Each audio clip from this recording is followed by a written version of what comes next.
Hello,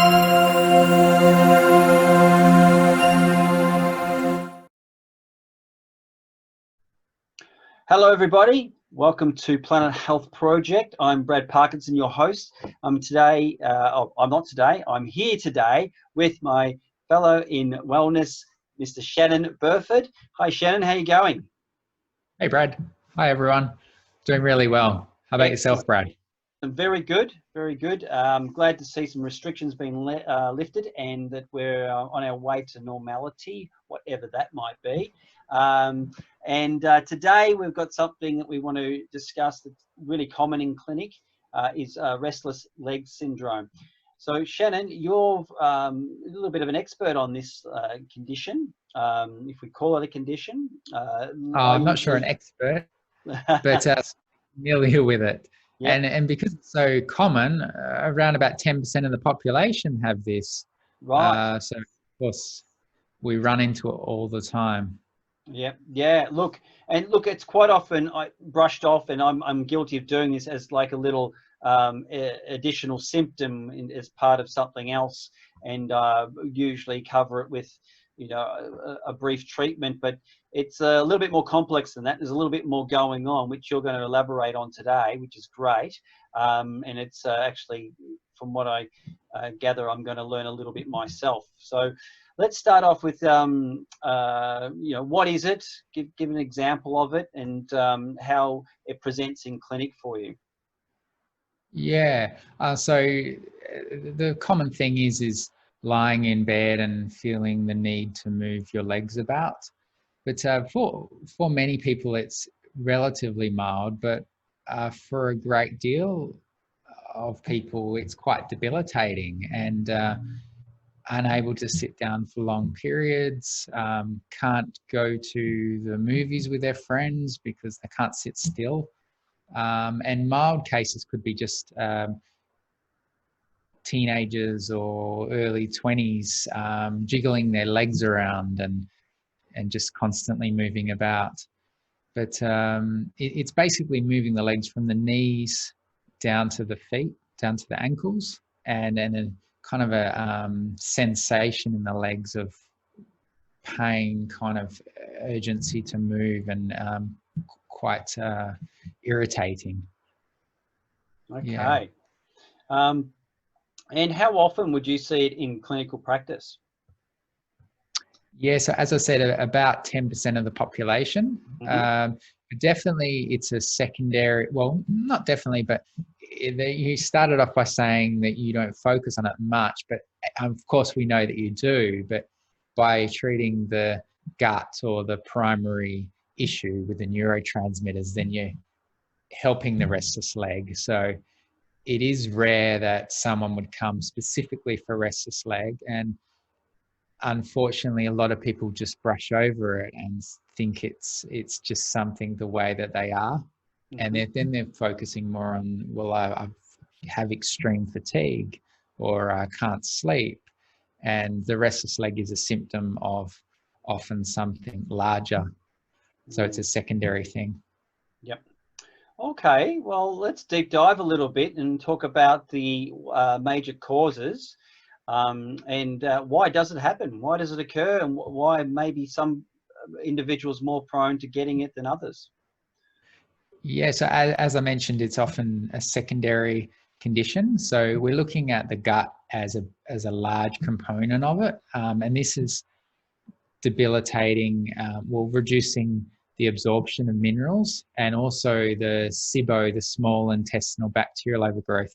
I'm pretty sure we've done an episode on that. If not, we most definitely will. Mm-hmm. But we've often talked about the underlying gut dysbiosis, the changes in the flora and the pathogenic organisms in there, whether they're fungal or bacterial or parasitic.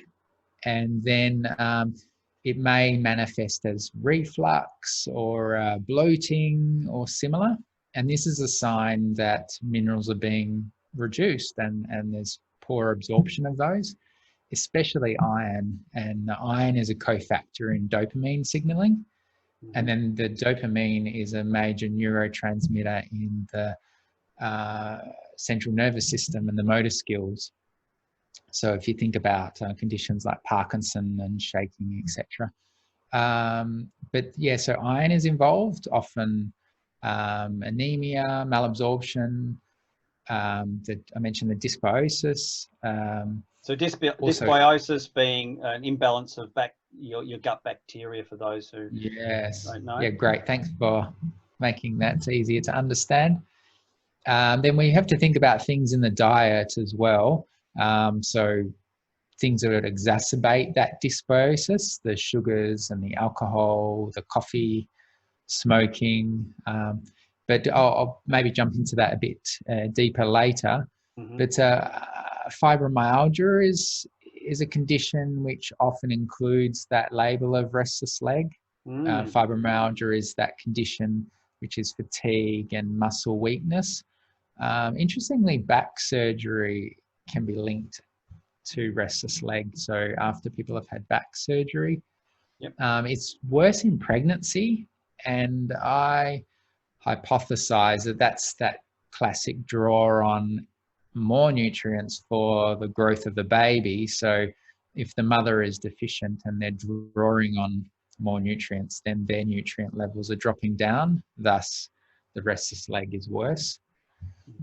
Certainly medications can make it worse. So anything to do with the gut, antacids or antihistamines or antidepressants or antipsychotic drugs. And people that generally have anemia, and then a lot of chronic conditions as well, like kidney failure or diabetes. It can be a secondary condition. I think that covers it. Yeah, definitely. There's a lot of things there. And you mentioned in some of your research to me earlier on that one study showed that 64% of fibromyalgia patients suffer from restless legs. So it's quite a huge percentage will have that specific symptom. Okay, that's fantastic, Shannon. It's obviously a lot more going on and related to a lot more things than what you initially think. So what are the main dietary and lifestyle treatments to help or avoid the syndrome? Yeah, so back to basics with the gut. So we're going to think about eliminating caffeine and alcohol and those refined foods. And I get the sense that most patients know now that eliminate sugar and that kind of paleo diet and often people say, oh, if I eat cleaner and I avoid that white bread and the sugary things, then I feel better. And so trying to get a good meal plan going and keeping it quite clean, getting rid of the gluten or the starchy foods or the breads, sugars, and just keeping it really rich in fresh vegetables and meats if you're going to eat meats, low-fat meats. It's really important to maintain a good sleep habit because it's a bit of a vicious cycle where you're not sleeping because of the restless legs, but the restless legs make the sleep worse. But good quality sleep will help.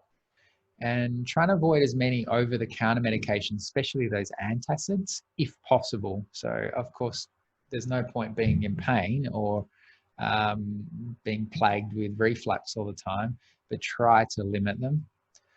And just a diet in really nutrient-rich foods, and we mentioned about the iron too. Yep. So as many iron-rich foods as you can, and try to keep those muscles moving and stretching and participating in yoga or walking or as much as you can. And if you're in pain, put some hot patches on, and Epsom salt baths work really well. So a nice warm bath with a good 500 grams or a kilogram of Epsom salt in it, which is the magnesium sulfate.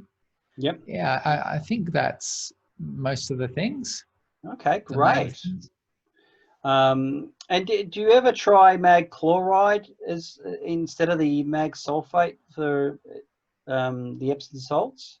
Yeah, I do. There's a great place online. It's called Blant's in Australia, BLANT. You can order it in bulk from them. Oh, wow. They have various blends, but personally, yeah, I use a 50-50 blend of the magnesium chloride and Epsom salt, the sulfate. That's a great idea. Yeah. Yeah. Excellent. All right. And some key nutrients, maybe that we we might supplement if necessary. Some things that you may consider. I mean, magnesium's an obvious one, and I guess some of your B vitamins. Is there anything else that you would use? Yes, yeah, there's a lot, and definitely magnesium, and a magnesium powder generally is better for absorption. I just remembered I wanted to show this. It's something I use with patients, but just to get the idea of the restless leg, I will just move that about there. But this visual of the deterioration. So we start here, and then we're deteriorating down, down, and here is disability and disease. Yeah. But here is function. So restless leg, really, the earlier milder symptoms, it's easier to reverse, but the longer and the more chronic it is, the longer it takes. So a lot of these things we always talk about for treatment, it's really important to remember of the duration. So there's no quick fix. It's change from multiple angles and being consistent and persistent.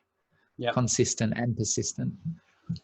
Yeah, so we will share often with the people watching a magnesium powder or a fish oil or something, but just bear in mind that you need that time to reverse things. And look, it's going to be different for each individual too. Like there's a lot of tools we have that we can utilize, even with sleep, in talking herbs, it can be California poppy, passion flower, chamomile, something like those lines, or it might be more something like Jamaican dogwood, which is a bit more pain management, or corydalis or something like that. Yeah. So there's lots of things you can use, but you really got to tailor it to the individual, and it's not a one size fits all at all.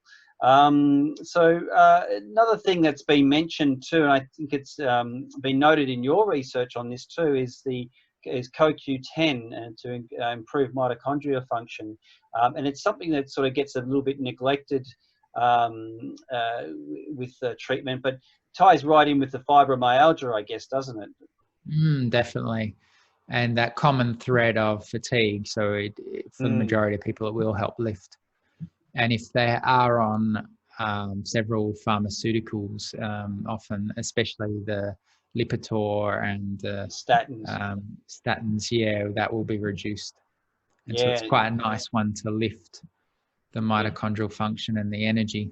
And look, a lot of people don't realize that if you are taking a statin, you need to take your CoQ10, because the statins diminish the CoQ10, and that ubiquinone or ubiquinol, or when it's converted to ubiquinone, is very important for preventing oxidation of fats in the arteries.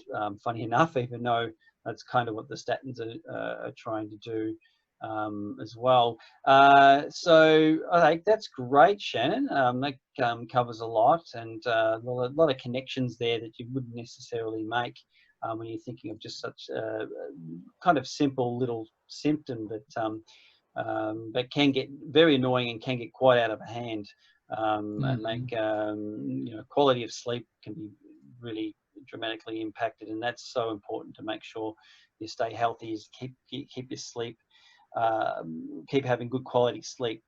All right, so what about some golden steps to start to help? What can people do to be on their way to sorting this condition out?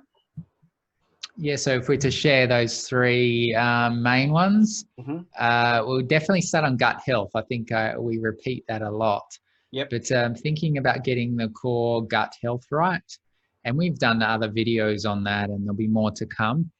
But definitely start with also a high dose of magnesium, and powder's the best. Now, there are variations, and sometimes it can make it worse. So that's to do with the form and the type. So there are some better than others. And number 3 is reduce stress with strategies. So whether that's bringing in a yoga class or a walk or something for you meditating or changing jobs or whatever it is to get the stress levels down, that should help a lot. Excellent Can you advice. add anything else, Brad? Oh, I just might add that when we do talk about nutrients and especially in the supplement form, that people should be very cautious about what they purchase, especially just going to your local chemist, getting some sort of a cheap thing off the shelf, especially like a supplement like CoQ10 or ubiquinol. It needs to be really high quality, and that's why as practitioners we always use practitioner brands. Australian brands, 99% of the time, or if they're an overseas brand, they're manufacturing here in Australia under TGA regulations, because it's the strictest regulatory board in the world.